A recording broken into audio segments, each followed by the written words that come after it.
Today, we're talking shutter speed, ISO, and aperture. Let's put down this scenario. You go to your favorite restaurant to get your favorite burger. But whenever the waitress comes to you with the plate, it's just two simple buns. Your immediate response is to go to the waitress and say, hey, there's some ingredients that are missing to make this burger complete.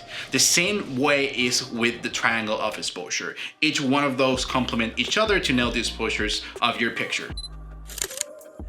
How's it going, everyone? Welcome back again to the channel. Today we're talking about camera basics. We're going to teach you how to nail your exposure on your camera. So I know you probably bought your first camera and you got it and you thought that it was just buying the camera, put the lens, turn it on, aim and shoot, and then you realize that the camera has a lot of functionalities that you didn't understand as well with a manual mode. We're going to be creating a series of videos that is going to be called Camera Basics 101. This is going to teach you how to use your camera at its fullest potential. So the first thing that we're going to be talking about is going to be your shutter speed. I know you've probably seen pictures of people that are like flying in the air and the motion is completely still, but whenever you try and take a picture with your phone trying to jump, there's a lot of motion blur on it. And you're probably thinking they probably photoshopped the picture. No, this is all thanks to your camera, and all you have to do is bump up your shutter speed in order to get a still frame. So what is shutter speed essentially? Shutter speed controls the amount of time that your shutter is actually open. Shutter speed is actually measured in numbers. You're going to be able to see on your camera that there's an option or a setting that says 1 over a digit of number. That number, the higher it goes, the faster your shutter speed is going to close, and the lower it goes, the slower your shutter speed is going to close. Now, let's look at this example for a second.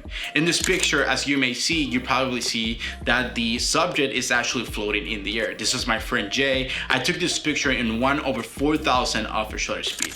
What it does, since the shutter speed is so fast, is gonna capture that motion and it's gonna freeze every single motion of it. So you're not gonna see any blurriness, and it looks like it's actually floating in the picture. Now let's look at this other example.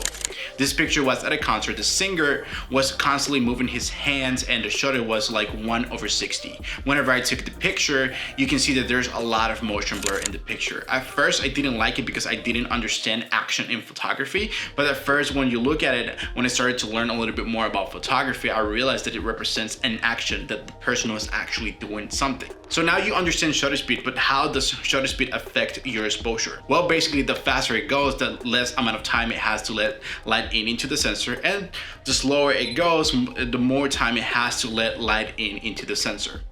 Now let's go ahead and talk about ISO. ISO is plain easy, it's just like fake light. But if you want to get a little bit more technical, it's basically how sensible your sensor is to light. The higher the number in ISO, the more sensible it's going to be to light, meaning that it's going to receive more light, and the lower the number, the less sensible to light it's going to be. ISO is constantly used whenever you are in an indoor settings, or it's like a place that is super dark, and then you have to introduce ISO. But now you have to be very careful with ISO because it can bring noise into your image. Now let's go ahead and get into some examples into seeing how ISO affects your image or your footage.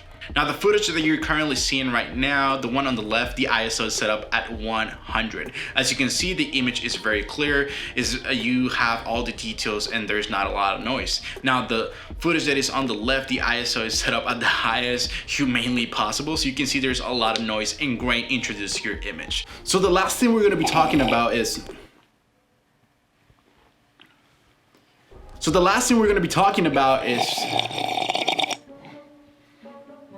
Yo, who are you? Me? Yes. I'm the guy that's supposed to be doing the ad. You're supposed to wait for your cue. Yeah, I know. It's just that I kind of like improvising. Oh, you do improv? I do a lot of improv. Okay, and how long is this going to take? Like 20 seconds. All right. I'm just gonna go over there and like myself, while you do the ad. So, yo, come on up. Hi, I am the fisherman, and I'm gonna be doing the ad. I don't even know where to look at. This is too bright. I'm probably losing my eyesight after this. But yeah, the ad. On our website, josephjrosadopr, we're selling presets for Lightroom. Lightroom Classic, Lightroom CC, and Lightroom Mobile. Once you purchase it, you're gonna get a zip file, and inside of that zip file, there's going to be a video on how to install it, man. It's super easy. And yeah, as well with some links to other documents as well on how you can install it into your phone. So yeah, that's all that I have for you today, and I'm the Fisherman, and cheers. Drink lots of coffee. Sayonara. I am so sorry about that. We are not gonna hire him again. But let's continue to the video. So the last thing we're gonna be talking about, it's going to be aperture. Aperture is basically the physical opening of your particular lens measured in an f-stop. The f-stop is the aperture of your lens. How can I find out what is the f-stop on a particular lens that you're going to buy? This right here is my 35mm prime lens, and it has an aperture of 1.8. The reason why I know that is because on the lens, you're gonna have some information around it regarding the specific lens that you bought, and it's gonna let you know something's gonna be an F, and right next to that F, it could be a solid number or it could be a decimal number. It could be 1.4, 1.8, 2.8, 4, or it could be going beyond 5.6, 8.5.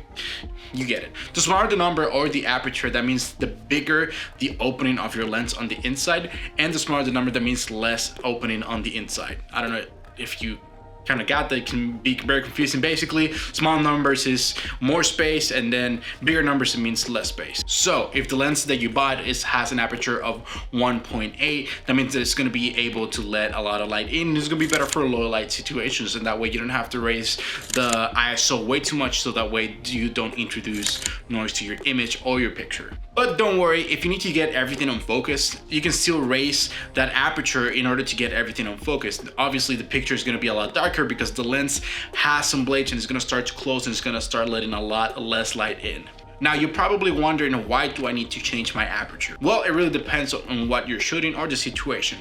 Instead of explaining it, I think it's better if I show you two examples. So the first picture that you're currently seeing is going to be a portrait. As you can see, the person or the subject is in focus and the background is blurred out. This means that it was shot at the lowest aperture possible. This picture was shot on a 50mm with an aperture of 1.8. Now let's take a look at another scenario. In this particular scenario, it's the same lens, but the aperture is set up at 11. The main reason why it's set up at 11 is because I want the subject and the architecture to be on focus. If that picture was shot at a low aperture, that means that he was going to be in focus and certain particular areas of the picture was not going to be. I know this is a lot of information to kind of like pack in, but let's go ahead and do a simple review so you can understand each and one individual part. The first thing that we talked about was the shutter speed. The shutter speed is going to determine how fast or how slow the shutter is going to open and close. The faster the shutter speed, less light is going to come in. The slower the shutter speed, more light or more time to get light in is going to have. The other thing that we talked about was ISO. ISO is basically how sensible your sensor is going to be to receiving light. But we had to be careful because if we raise that up too much, we're gonna introduce noise into our image. And the last thing we talked about was aperture. Remember, aperture is the opening inside of your lens and it's measured in f-stop. The lower the number, the bigger the opening, more light is gonna go in, and the bigger the number, the less opening is going to have, so it means less light into the sensor. I really hope that you guys enjoyed this part 1 of Camera Basics 101. Be on the lookout for the next video, so if you want, go ahead and subscribe and share this with your other friends so that way they can learn about photography as well. So I will see you guys in the next one.